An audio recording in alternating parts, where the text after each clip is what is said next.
mais de 100 anos, está falando séculos, nos 100 e mais 100 e mais 100 e mais 100, nos séculos. Quantos séculos vai ser, eu não sei. Para você pode viver um século, você pode ver até menos. Então cada um vai ter o seu tempo de vida, para mostrar nos séculos vindouros as abundantes riquezas da sua graça, aos que ensinam que a graça de Deus acabou. Aqui, ó, a palavra vai contra.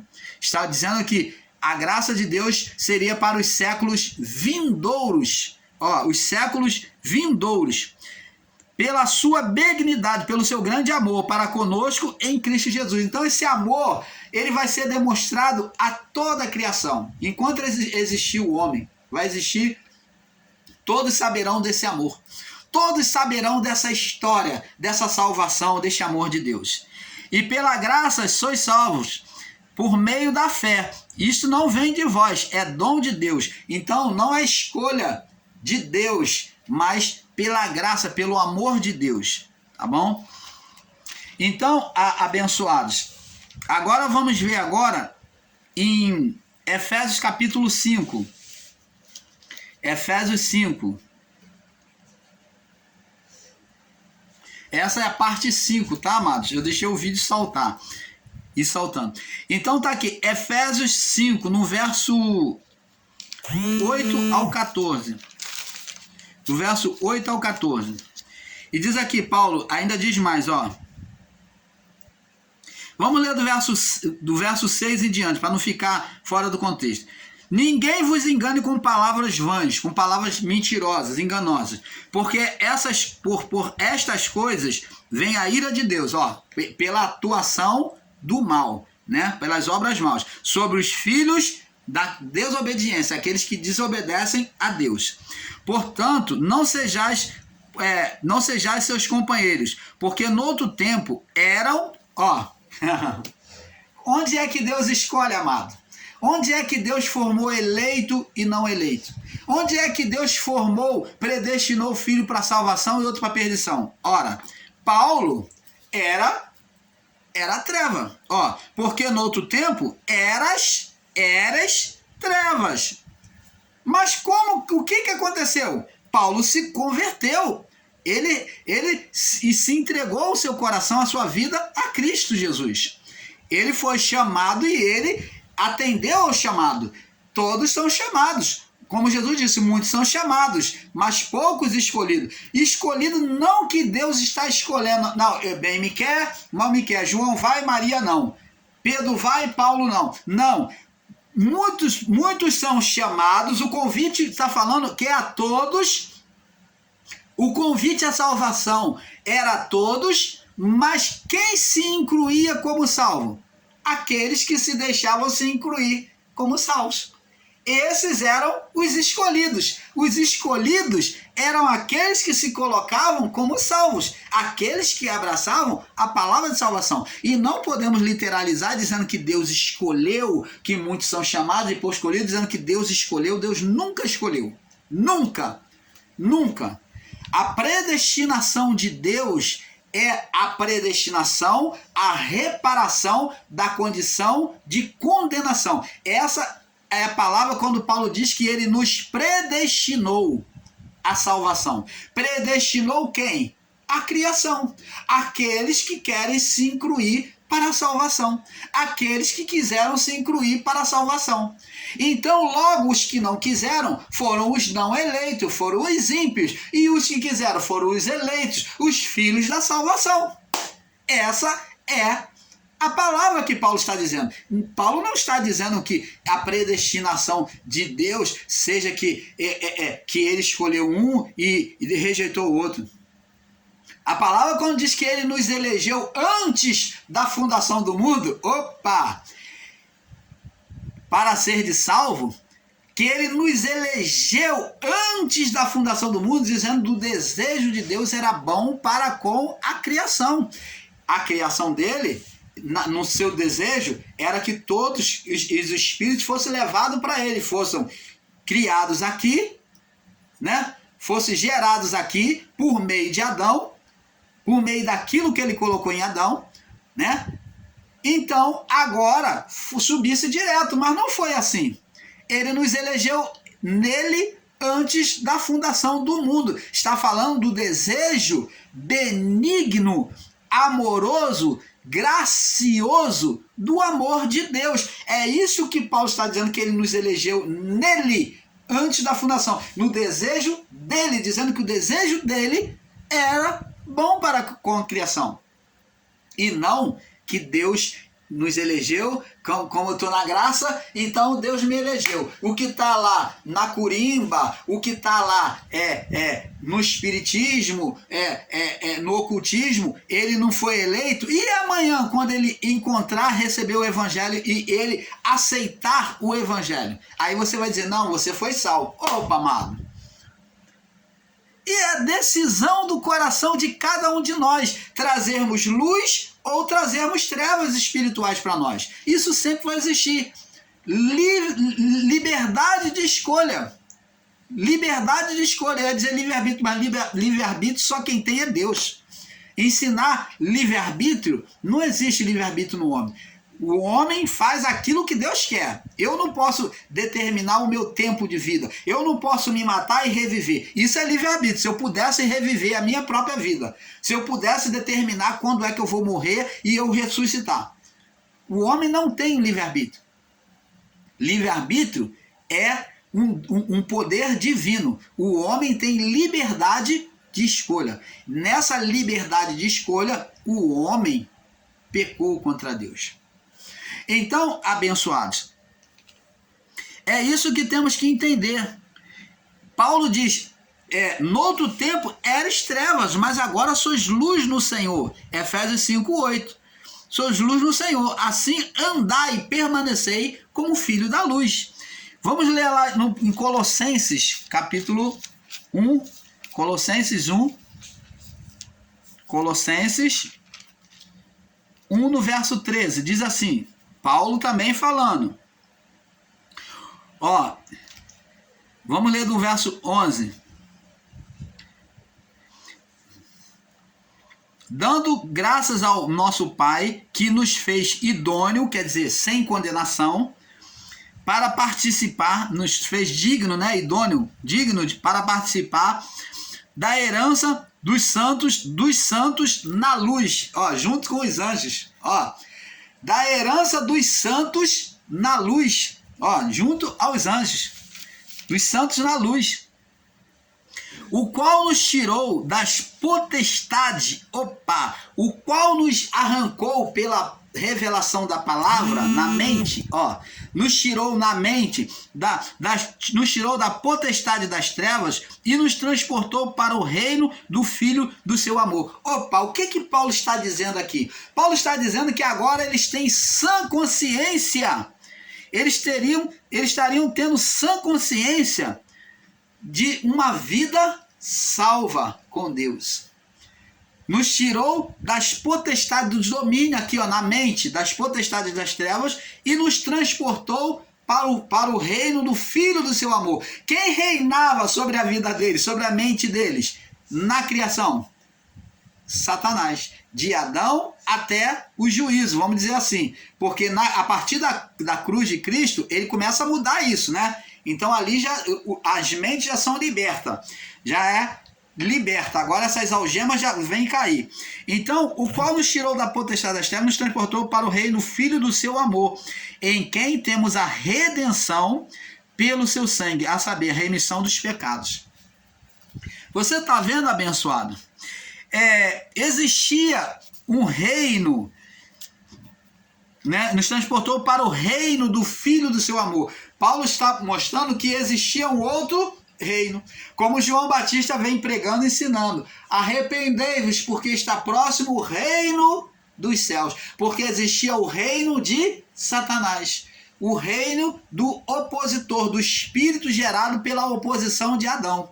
Então existia um outro ser que dominava a criação? Existia um império, por isso o príncipe. Lá no livro de Isaías, primeiro, Isaías 14, é falado para o príncipe de Tiro. Depois é falado sobre o rei de Tiro, mostrando que Adão entregou o poder ao ser que ele gerou, o primogênito espiritual, que se tornou príncipe, dominador, se transformou em príncipe, dominador, principal, primeiro filho gerado. Ele foi o príncipe, primeiro filho gerado por Adão. E príncipe vem da palavra do latim de primeiro. Então, vamos ver agora também que existia vimos que existia um reino, que esse reino é anunciado o tempo todo, como existia o primogênito de Deus, porque existia o primogênito de Adão. O primogênito de Adão, o ser espiritual Satanás, foi ele que dominou. Agora vamos lá no livro de Lucas 4, eu sei que você já está talvez até cansado de ouvir o irmão Paulo mostrar isso, mas vamos estar mostrando para iluminar o entendimento das pessoas. Vamos ler agora, fazer a leitura, Lucas 4, do verso 5 em diante. Diz aqui: e o diabo, levando ao monte muito alto, mostrou no momento de tempo todos os reinos. Reinos, está falando de um dominador sobre reinos. Como é que pode um homem poder reinar sobre todos os reinos? O homem tinha que ser que estivesse em toda a mente, em todo lugar. O diabo, o ser espiritual Satanás, ele não era onisciente, mas ele manifestava-se presente em todos os lugares. Por quê? Porque ele atuava em todas as mentes. Ele dominava, ele ia na mente com os seus seres espirituais, os seus anjos caídos. Eles iam e atuavam na mente de todos os reinos. Você vê que aqui, em vários reinos, ele já tinha dominado a mente dos seus governantes. Levando ao monte muito alto, mostrou-lhe no momento de tempo todos os reinos do mundo. E disse-lhe o diabo, a atuação do ser Satanás na mente de Jesus. Disse o diabo, dar-te-ei a ti todo este poder, oferecendo aí todo este poder de dominar os reinos. Você está vendo reino, a palavra reino? Por quê? Porque ele passou a ser príncipe. Ele passou a ser príncipe. Quem foi o rei? Adão. Adão foi o rei primeiro rei dominador da criação. Mas ele passou legalidade para o príncipe espiritual, gerando ser espiritual. Dar-te-ei a ti este poder e a sua glória, porque a mim, quem é que deu a ele? A mim me foi entregue, e eu dou a quem eu quero. Ele falou, eu recebi legalidade, autoridade de dominar a criação, e eu dou a quem eu quero.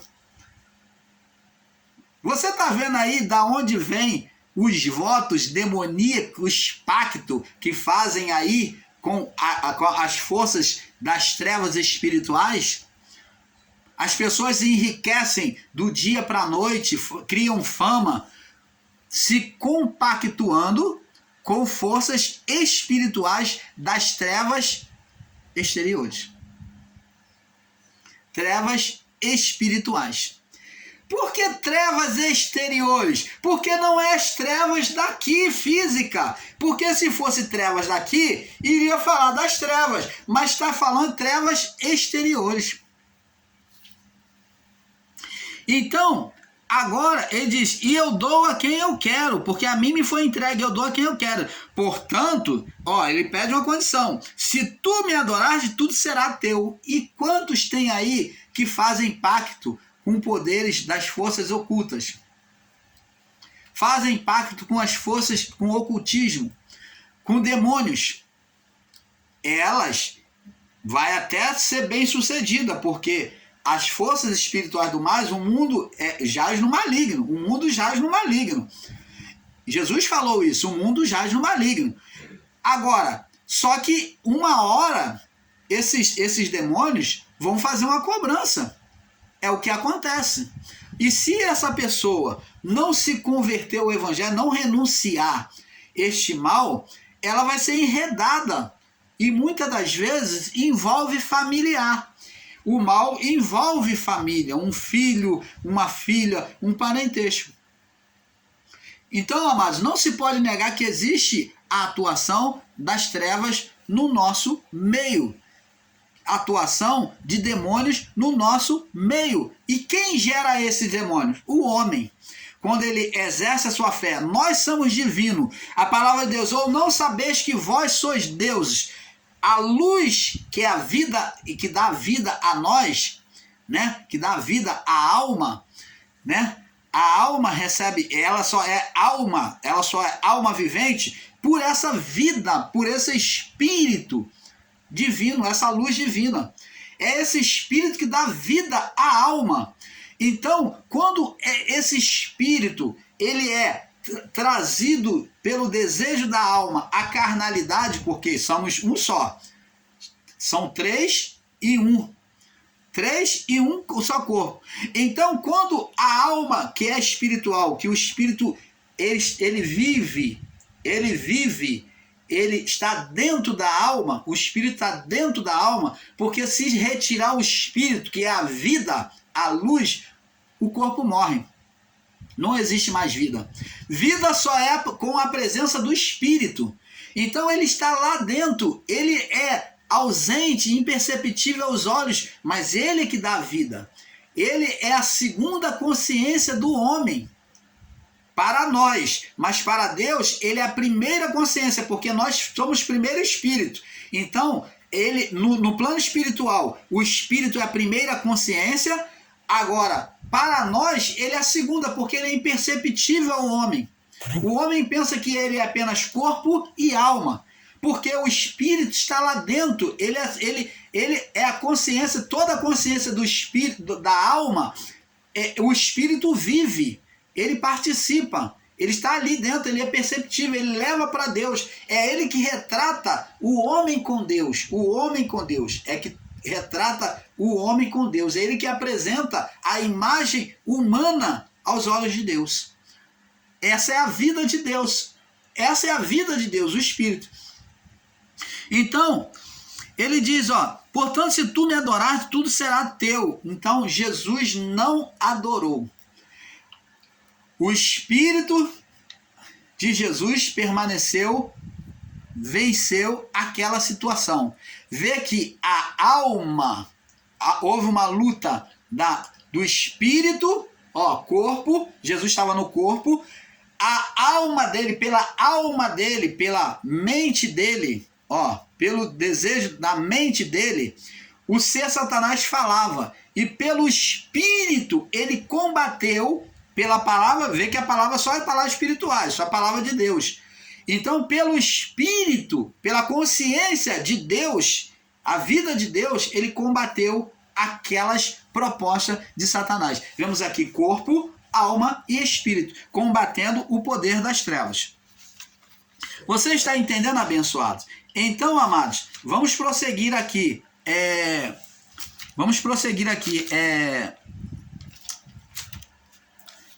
Agora vamos para... Nós vamos aqui agora que é a palavra que no Colossenses capítulo, vamos lá em Colossenses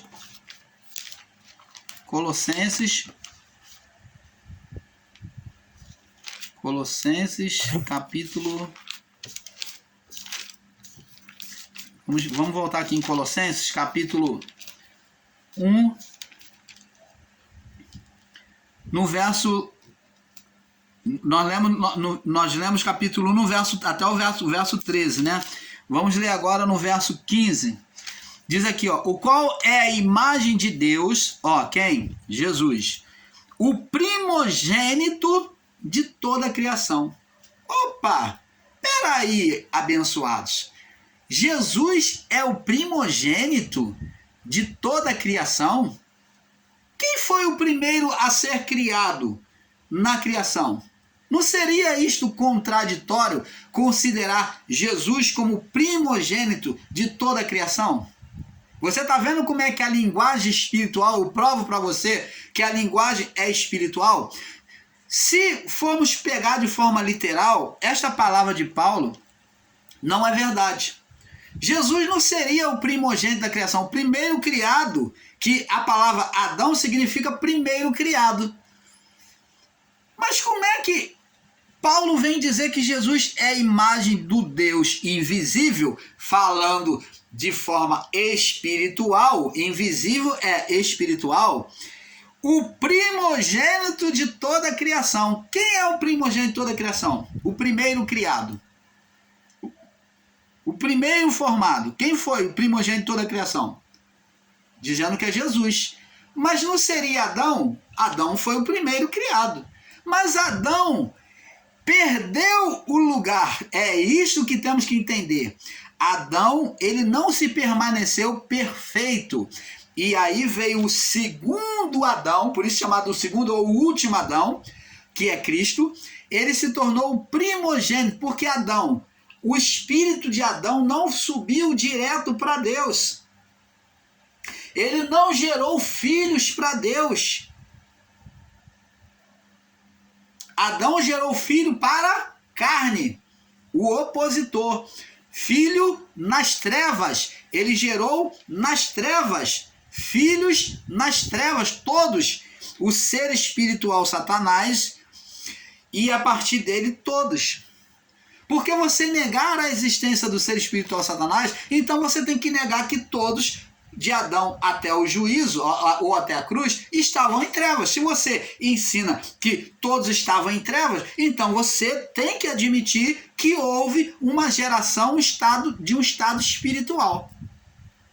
Se houve na criação, se houve naqueles que descendessem de Adão, então é porque gerou-se um ser espiritual ali.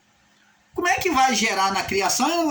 Adão não vai gerar por ele mesmo, em cumplicidade com a mulher. Então, esse primogênito de toda a criação é Cristo, que foi o primeiro a chegar diante de Deus. Primeiro a chegar, o primeiro filho gerado por Deus.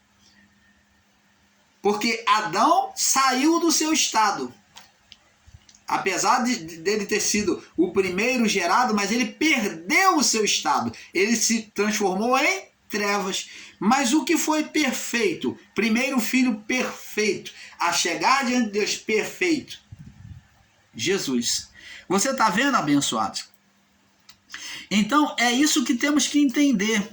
E diz aqui, e nele, em Cristo, foram criadas todas as coisas que há nos céus, e na terra, as visíveis e as invisíveis, sejam tronos, sejam dominações, sejam principados, sejam potestades. Tudo foi criado por ele e para ele. Então, agora está mostrando aqui que em Cristo, que foi o Deus encarnado, o desejo, a vontade de Deus, que nessa vontade foram criadas todas as coisas, as que são visíveis aos olhos e as invisíveis, as que são espirituais. Todas as autoridades, todos os tronos, todas as autoridades, tanto espirituais, né, como física. E ele era antes de todas as coisas, e todas as coisas subsistem, subsiste por quem? Por Cristo, porque ele é o cabeça do corpo da igreja, o princípio, o princípio vem de príncipe, primeiro, princípio vem de príncipe. Quem agora é o primeiro a chegar diante de Deus? Jesus, o Cristo. Ele foi retirado a imagem de Adão e colocado a imagem daquele que é perfeito. Ele é o princípio. Porque o princípio de Adão foi um mal, um ser maligno. Ele é o princípio, o princípio de Deus é aquilo que Deus queria, o perfeito. Não foi o que Adão gerou, não. O príncipe Satanás, não. O ser Satanás, não. Ele é o princípio e o primogênito. Vê que essas palavras estão interligadas. Ele é o princípio e o primeiro dentre os mortos a chegar diante de Deus, para que em tudo tenha preeminência. E porque foi do agrado do Pai que toda a plenitude nele habitasse. Você está vendo, abençoados? Agora,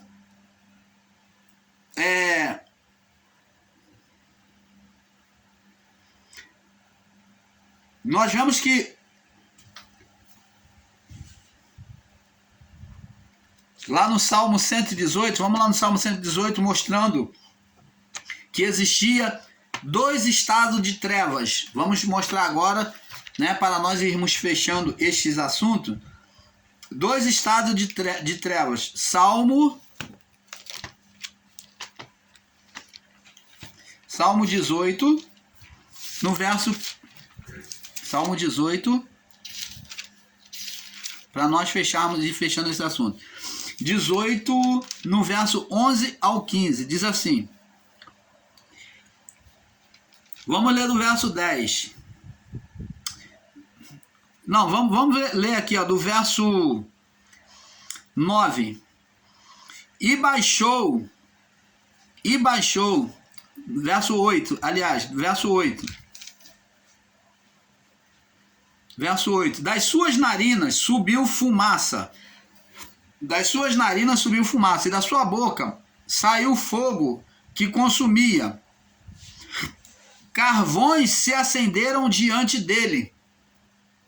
Carvões, demonstrando a criação, né? Demonstrando a criação, os anjos, né? A criação dos anjos. Carvão, que é luzeiros. Que consumia, carvões se acenderam diante dele. Baixou os céus, ó, Deus baixou os céus, trouxe os céus abaixo para ele, e desceu, ó, ele montado, né, sobre o querubim, né, sobre o querubim, como diz. E desceu, e a escuridão estava debaixo dos seus pés, ó, escuridão, não uma escuridão espiritual. E montou num querubim, e voou, sim, voou sobre as alas do vento. E fez das trevas, verso 11, fez das trevas o seu lugar oculto. Como é que as trevas, ensinadas por alguns aí, são as mesmas trevas malignas, de mal? Deus é bem e Deus é mal. Deus é luz e Deus é trevas. Não. Aqui nós vemos ele dominar as trevas. Diz aqui. E fez das trevas o seu lugar oculto, e o pavilhão que o cercava era de escuridão, das águas e das nuvens do céu. Então aqui está mostrando como é que foi a criação. Dá para ter uma ideia do que aconteceu. Diz aqui, ó. E ao resplendor da sua presença, nas nuvens se espalharam, e saraivas e brasas de fogo. E o Senhor trovejou, ó, profetizou.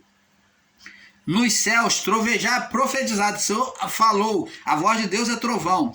E o Altíssimo levantou a sua voz, e houve saraivas e brasas de fogo. Está demonstrando o que houve no início da criação. O que aconteceu, que houve trovões, relâmpago, que Deus veio montado no querubim, né? Diz aqui que ele veio junto com o querubim ali, para poder, trazendo o querubim Adão, para estar sobre a criação. Você está vendo, abençoados? As trevas nunca foi da criação, nunca foi umas trevas malignas.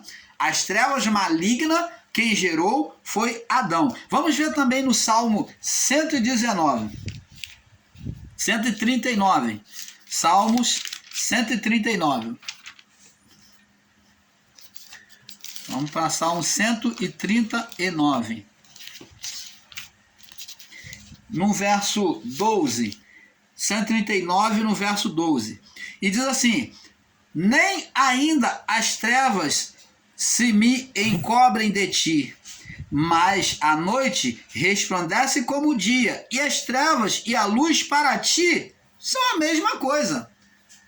Você está vendo que essas trevas aqui da criação, a escuridão, nunca foi maligna. As trevas e a luz para Deus é as mesmas coisas. As trevas, ela é obstáculo para nós enxergarmos, mas para Deus não.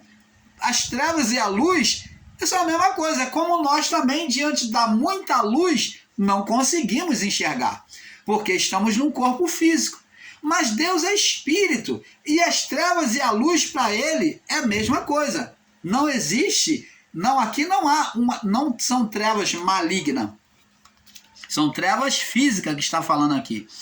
Tá vendo?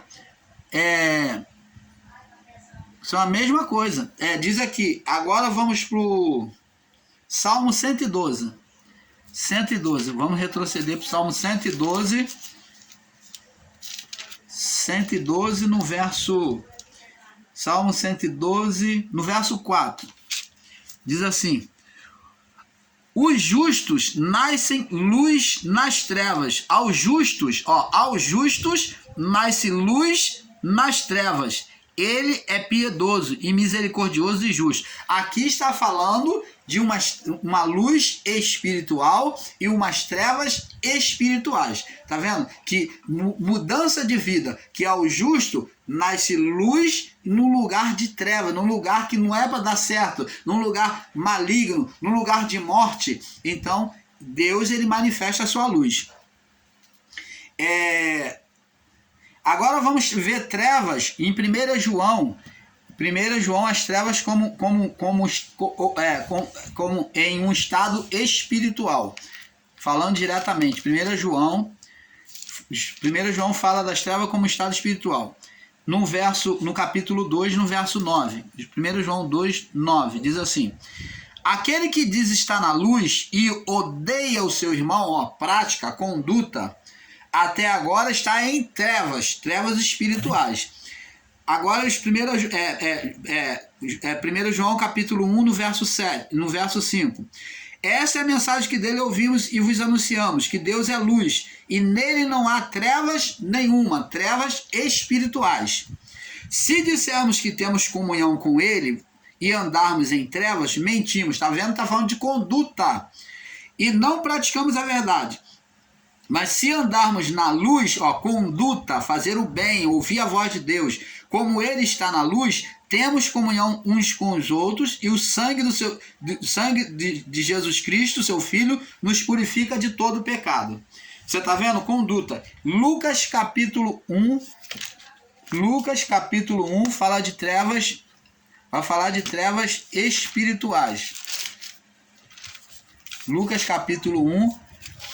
É esse entendimento que nós temos que ter, saber separar uma coisa da outra. Vamos para nós passar para o próximo vídeo. Lucas 1, no verso 79. Diz aqui: para iluminar os que estão assentados em trevas e na sombra da morte, a fim de dirigir os nossos pés para o caminho da paz. Vamos passar para o próximo vídeo, porque é um pouco aqui e um pouco ali. Paz.